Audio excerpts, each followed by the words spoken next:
নমস্কার দর্শক বন্ধু, ইনস্টা খবরের এই পর্বে আপনাদের সকলকে স্বাগত। আমাদের এখানে এখন কলকাতা বইমেলা চলছে। আগামী 9 ফেব্রুয়ারি পর্যন্ত এই বইমেলা সল্টলেক করুণাময়ীর এখানে চলবে। এর সাথে সাথে বাংলাদেশের ঢাকাতেও চলছে অমর 21 2025 বইমেলা। যে বইমেলা শুরু হয়েছে গত 1 ফেব্রুয়ারি। ডক্টর ইউনিস এই বইমেলার উদ্বোধন করেছেন। এই বইমেলায় প্রচুর ছাত্রছাত্রী আসে, প্রচুর ভিড় হয়, প্রকাশনা সংস্থা অনেক থাকে এবং শিক্ষকেরাও আসে। কিন্তু এই সব কিছুকে এই বইমেলায় ছাপিয়ে গেছে একটি বিশেষ বিতর্কের বিষয়। এই বইমেলায় যে ডাস্টবিন রাখা হয়েছে, সেই ডাস্টবিনে শেখ হাসিনার ছবি দেওয়া হয়েছে এবং সেই বিষয়টি বাংলাদেশের সাধারণ মানুষ কিভাবে দেখছেন, চলুন আমরা দেখে নিই একবার। যে যেরকম তার চিন্তাধারাও সেরকম থাকবে আর কি। বইমেলা হচ্ছে এমন একটা জায়গা যেখানে মানুষ শেখার জন্য যায়। মানুষের কথা চিন্তা না করে তাহলে তারা ডাস্টবিনে পরিণত হবে এরকম ভাবে। যে চলে গেছে তারা নিয়ে আর নতুন করে অদর সৃষ্টি না করে আমার মনে হয় বেটার। সবার প্রতি আমাদের রেসপেক্ট রেখে কাজ করা উচিত। বইমেলায় যে প্রদর্শনটা করা হয়েছে এটা অবশ্যই প্রাপ্য। প্রধানমন্ত্রীর ছবিটা পুরোটা ডাস্টবিনে ফেলানোটা ঠিক অনেক। সে যেহেতু বাংলাদেশের 16-17 বছর প্রধানমন্ত্রী ছিল, সেই হিসেবে তার ছবিটা ডাস্টবিনে লাগানো এটা ঠিক হয় না। শুধু তো শেখ হাসিনার একলা দোষ না। আমার চোখেও বিষয়টাকে ভালো লাগছে না। আমরা রেসপেক্ট, সবার প্রতি আমাদের রেসপেক্ট রেখে কাজ করা উচিত। কোনো কিছু যদি আমরা আসলে নির্মূল করতে চাই, এই ডাস্টবিন বানিয়ে করতে হবে না।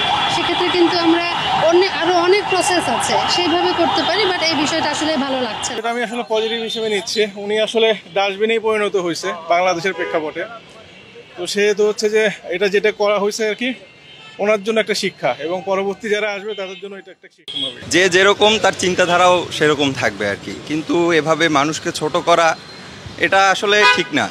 এটা বইমেলার মতো একটা জায়গা, সেখানে মানুষ কারা যায়, বইমেলায় কারা যায়, যারা বইপ্রেমী যারা আছে তাদের সামনে এভাবে ছোট করা আমরা আগেও দেখেছি যে বিভিন্ন কার্যকলাপে, আপনিও দেখেছেন যে গণভবনের বিভিন্ন কার্যকলাপে টোটাল বাংলাদেশকে কিন্তু ছোট করা হয়েছে।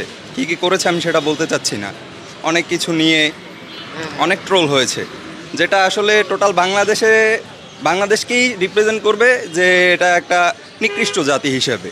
তো আমরা এভাবে না করে আমরা আসলে মানুষকে যদি আমরা উপরের দিকে নিতে চাই, দেশকে যদি উপরের দিকে নিতে চাই, তাহলে একজন আরেকজনকে সম্মান করতে হবে। আর এটা অবশ্যই আমি ভালোভাবে দেখছি না, কারণ সে যেটা করেছে সেটার জন্য সে অবশ্যই শাস্তি পাবে। সেটা এইভাবে না যে তাকে ডাস্টবিনে তার প্রতিকৃতি দিয়ে বইমেলায় রাখতে হবে।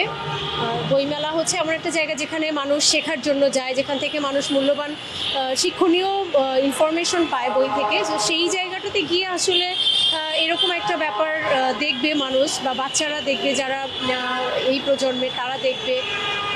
এটা আসলেই আমি ভালোভাবে দেখছি। যে চলে গেছে তারা নিয়ে আর নতুন করে অদর সৃষ্টি না করাটা আমার মনে হয় বেটার, মনে হয় ভালো হয়। কারণ কি, যেই হোক, আমার মনে হয় এখন এই মুহূর্তে দেশে আর কোনো এই ধরনের ছবি দিয়ে যদি বিতর্ক সৃষ্টি করে, তাহলে আমি মনে করি যে সাধারণ পাবলিকও এটা চাপটা পড়বে আমার মনে হয়।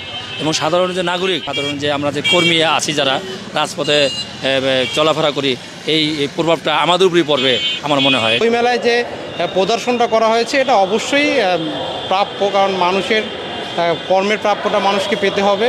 এবং আমি মনে করি যে এটার শাস্তিটা, বিচারটা আরও ব্যাপকভাবে হওয়া দরকার, পরবর্তীতে যেন বাংলাদেশে কোনো স্বৈরাচার প্রতিষ্ঠিত হতে না পারে। দর্শক বন্ধু, আমরা দেখলাম যে শেখ হাসিনার ছবি দিয়ে এই যে ডাস্টবিন তৈরি করা, এটা কিন্তু বাংলাদেশের অধিকাংশ মানুষ ভালোভাবে নিচ্ছে না, ভালো চোখে দেখছে না।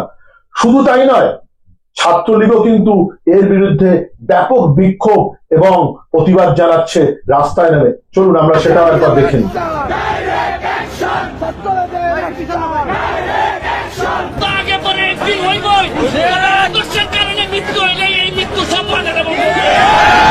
ছাত্রলীগ এই ঘটনার প্রতিবাদে ঢাকা বিশ্ববিদ্যালয়ে বিক্ষোভ দেখিয়েছে এবং তারা কিন্তু মোহাম্মদ ইউনূসের যে প্রেস সচিব তার যে প্রধান উপদেষ্টা সাহাবউদ্দিনের পদত্যাগ দাবি করেছে এবং দৃষ্টান্তমূলক শাস্তি দাবি করেছে, এবং এর সাথে সাথে আওয়ামী লীগের নেতাও কিন্তু ছাত্রলীগের নেতাদেরকে সাহায্য করছে, যার ফলে বাংলাদেশে এক ব্যাপক বিক্ষোভের পরিস্থিতি শুরু হয়েছে এই ঘটনাকে কেন্দ্র করে।